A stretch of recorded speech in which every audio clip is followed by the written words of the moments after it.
बिस्मिल्लाहिर्रहमानिर्रहीम। स्टूडेंट, आज का जो हमारा लेक्चर है वो हम डिस्कस करेंगे basic principles of classification. Basic principles of classification. अच्छा स्टूडेंट, आप प्रीवियस लेक्चर्स में डिस्कस कर चुके हो what is the presentation of data, what is the classification, what is the AIIMS of classification. आज हम डिस्कस करेंगे basic principles of classification. Classification मैंने आपके साथ प्रीवियस लेक्चर्स में भी डिस्कस किया है कि जब आप अपने डेटा को डिवाइड कर देते हो अकॉर्डिंग टू क्लासेस और ऑब्जेक्ट्स, तो उसको हम कहते हैं क्लासिफिकेशन। क्लासिफिकेशन का मेन मकसद क्या होता है कि आप लार्ज सेट्स ऑफ डेटा को शॉर्ट फॉर्म में ले आते हो। आप मेंटल जो bye eliminating the unnecessary detail करके अपने जो मेंटल स्ट्रेन है उसको सेव कर सकते हो, ठीक है, सरदर्दी खत्म कर सकते हो।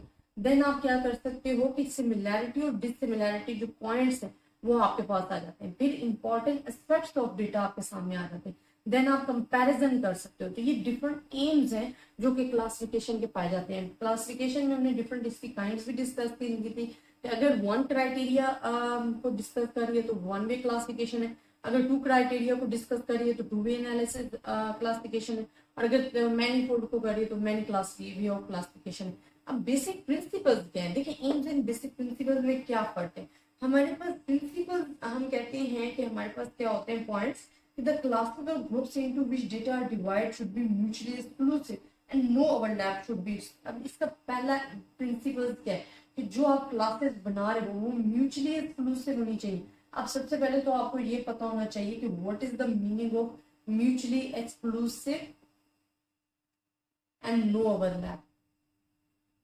वो कह रहे हैं कि आपने कहा तो सही कि क्लासिफिकेशंस क्या है कि आप अपने डेटा को डिफरेंट क्लासेस और ग्रुप्स में डिवाइड कर देते हो। फिर वो कह रहे हैं कि वो जो आपने क्लासेस बनानी है ना, उसमें एक उसूल आपने याद करना है, जो बेसिक प्रिंसिपल वो ये है कि आपकी क्लासेस म्यूचुअली एक्सक्लूसिव होनी चाहिए एंड नो ओवरलैप होना चाहिए। म्यूचुअली एक्सक्लूसिव क्या होते हैं कि व्हेन टू ग्रुप्स या two classes have no equal points, ठीक है, या लाइकली पॉइंट्स। फॉर एग्जांपल इसमें अब ये हमारे पास है ना, ये हमारे पास क्या है, इसमें सम पॉइंट्स पाए जा रहे हैं, ठीक है, ये नॉन म्यूचुअल। जब आपके पास डिफरेंट होता है ना, जिसमें ये ए सेट है ये बी सेट है, इन दोनों सेट में कोई भी डिफरेंट पॉइंट कॉमन पॉइंट नहीं है, जब जिसमें कॉमन पॉइंट नहीं होता वो म्यूचुअली एक्सक्लूसिव कहलाता है। और ये नो ओवरलैप है, ये ओवरलैप है, ये एक दूसरे को ओवरलैप कर रहे हैं in which we have the some points of common, but in two sets of data we have nothing common. तो म्यूचुअली एक्सक्लूसिव बेसिकली क्या होता है स्टूडेंट कि जिसमें हमारे पास कोई भी कॉमन पॉइंट नहीं पाया जाता। तो कह रहे हैं कि आपने ये तो कह दिया कि क्लासिफिकेशन जो है उसमें हमने क्या करना होता है, अपनी क्लासेस बनानी होती हैं, लेकिन फिर बेसिक प्रिंसिपल ये है कि आपकी क्लासेस म्यूचुअली एक्सक्लूसिव होनी चाहिए एंड नो ओवरलैप होनी चाहिए। तो हम कहते हैं द क्लासेस और categories into which data are to be divided should be mutually exclusive and no overlap should exist between successive classes.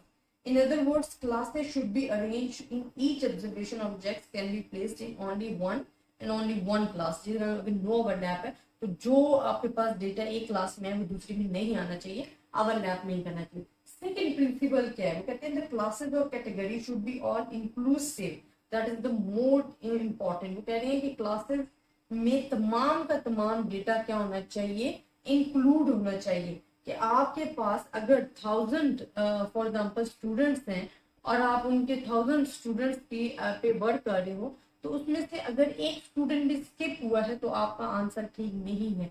आप उनका बेसिक प्रिंसिपल क्लासिफिकेशन क्या होना, क्लासेस बनाने का होना चाहिए कि आपने अपने तमाम के तमाम डेटा को कवर भी करना है और उसे शॉर्ट फॉर्म में भी लाना है, large group of the data को, और उसको डिफरेंट क्लासेस में डिवाइड करना है। तो और उसमें तमाम का तमाम डेटा इंक्लूड होना चाहिए। तो ऑल इंक्लूसिव मीन क्या है कि आपका डेटा जो क्लासेस हैं इसमें तमाम का तमाम डेटा इंक्लूड होना चाहिए। तो हम कह सकते हैं इंक्लूड ऑल द डेटा।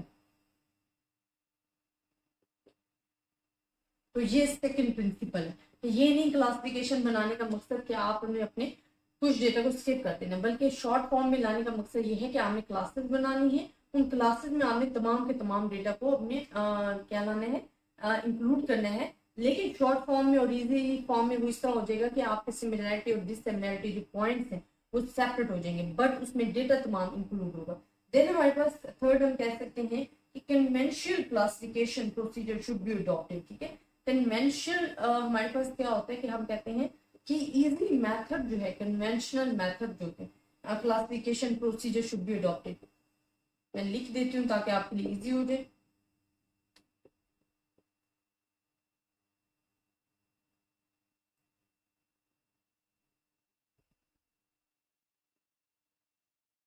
अब वो आपको क्या कह रही है स्टूडेंट कि आपने conventional classification procedure should be adopted, कि आपने इजी मेथड जो है क्लासिफिकेशन के लिए वो चूज करना है। ठीक है, easy method, conventional classification method क्या होता है, इजी मेथड चूज करना है, जिससे आपका, बिकॉज हमारे पास क्लासिफिकेशन का मेन मकसद ही यही है कि हम अपने डेटा को इजी फॉर्म में लाएं जिससे हम इजीली अंडरस्टैंड कर सकें। अगर हम मेथड ही मुश्किल सिलेक्ट कर लेंगे तो वो जो क्लासिफिकेशन का मकसद है वो तो हमारे पास खत्म हो गया। उसका बेसिक थर्ड प्रिंसिपल क्या है कि आपने कन्वेंशनल क्लासिफिकेशन प्रोसीजर जो है वो अडॉप्ट करनी है अपने क्वेश्चन को सॉल्व करने के लिए। नंबर 4 आप कह सकते हो the classification procedure should not be so elaborate to lead tribal class and not it so crude. हमारे पास क्या है, not be so elaborate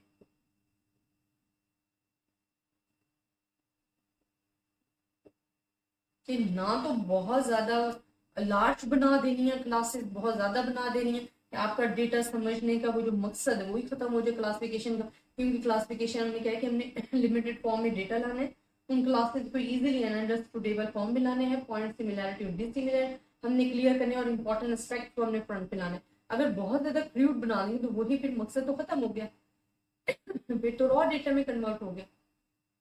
and not to be so elaborate, और ना ही इतना तंग नजर कर देना है, तंग तंग कर देना है कि आपकी क्लासेस फिर आपको समझ ना आ सके, तो वो जो आपका बेसिक प्रिंसिपल है ना वो खत्म हो जाएगा। तो there are the 4 basic principles to understandable about the classification, जो कि आज हमने डिस्कस किए हैं। मैं अगेन आपको बता देती हूँ कि जो स्टूडेंट क्लासिफिकेशन होते हैं उसमें हम डेटा को क्लासेस और डिफरेंट ऑब्जेक्ट्स बना के डिवाइड कर देते हैं, जिसमें हमारे पास इंपॉर्टेंट और सिमिलर डिसिमिलरिटी पॉइंट्स जो है वो सामने आ जाते हैं। इनके बेसिक पॉइंट्स क्या होते हैं, जो आप क्लासेस बना रहे हो म्यूचुअली एक्सक्लूसिव होनी चाहिए, उसमें कुछ कॉमन नहीं होना चाहिए, और नो ओवरलैप नहीं करनी चाहिए। फिर उसमें तमाम का तमाम डेटा इंक्लूड होना चाहिए। Easy method, conventional classification procedure should be adopted, easy method आपने अडॉप्ट करना है। एंड आपकी जो क्लासेस बने ना तो वो इतनी कम बन जाए कि तमाम का तमाम डेटा उसमें लाना मुश्किल हो जाए, और ना ही इतनी ज्यादा हो जाए कि जो आपका मेन मकसद था क्लासिफिकेशन का वो खत्म हो जाए। तो स्टूडेंट ये हमारे पास बेसिक प्रिंसिपल ऑफ क्लासिफिकेशन थे। आई होप आपको जो क्लासिफिकेशन है वो समझ में आया होगा कि हमारे पास क्लासिफिकेशन बेसिकली होता क्या है, क्लासिफिकेशन के मेन पॉइंट्स क्या हैं और इसके बेसिक प्रिंसिपल्स क्या है। अगर आपको फिर भी किसी भी किस्म की कंफ्यूजन है आप मुझसे डिस्कस कर सकते हो। ज्यादा से ज्यादा स्टूडेंट्स के साथ भी शेयर कीजिएगा ताकि सब स्टूडेंट से फायदा उठा सके। अपनी दुआओं में याद रखिएगा। अल्लाह हाफिज।